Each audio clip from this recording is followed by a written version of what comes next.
Huwag lang masyadong matuyong-tuyo para hindi siya maumay. Hello, good morning mga lalabs. Another day, another vlog, another video. Ayan, nakapaligo ng inyong inday. Agoy, ayan.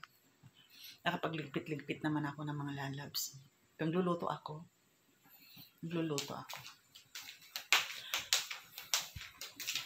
Luluto tayo ng ginataang tulingan. Ayan, o. Pinatuyo ko muna to sa kamyas. Ayan, o. Hindi ko pa nilalagyan ng suka kasi baka maasim na yung kamyas. Ayan, mga lalabs. Ito ang ating ulam for today's video. Ayan. So, lagyan natin siya ng malunggay. Lagyan natin siya ng maraming malunggay. Taga-ano ako ng malunggay, mga lalabs. Nilalagay ko lang yan siya sa rep. Diba marami kami malunggay. So, lagi yan siyang sariwa. Ayan. Luto muna tayo. Kasi nakakaramdam na ako ng gutom.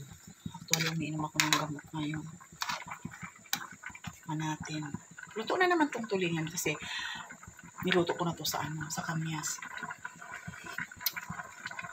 Matabang. Pero kailangan ko ng babaan ng aking timpla. Ayan, mga lalabs, ang ating munting bahay. Ito nga pala yung binili kong kahapon. Shield crack. Tibay siya. Kasi nga, itong mga gamit, mga nakatago. Ayan. Ito, bigay sa akin ni engineer. Regalo. So, user ito, mga lalabs. Hindi ko pa nagagamit. Nandun yung kanyang mga gamit. Ayan. Lumabas ako kahapon para dito. Ayan, sa rack na ito.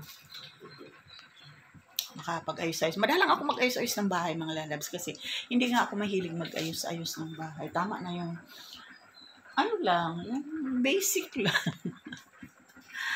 Ayan, good morning. Ayan, mayroon aking mga halaman. Punta natin ang ating mga halaman, mga lalabs. Punta natin ang ayan. Tayo mga halaman. Ayan, mega love shoutout po sa inyong lahat and good morning. Ayan, yung mga bago sa akin, mga lalabs na hindi pa nakikita ang aming munting bahay.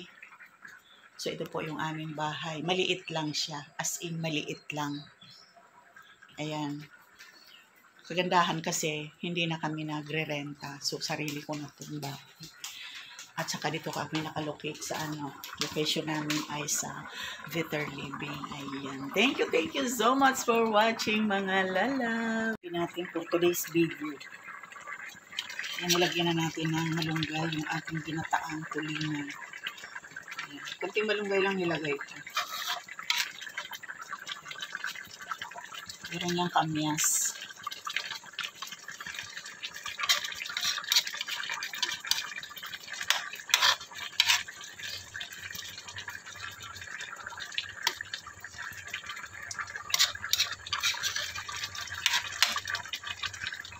Para hindi siya masyadong nakakaumay.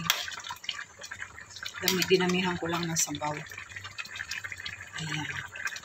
Ayan mga lalabs. Ayan mga lalabs. Kaluto na naman tayo. So hanggang hapunan ko na naman to. So mamaya mag-isip na lang ako ng papaulam ko dun sa magtiyo. Kay Sid at saka kay Sam.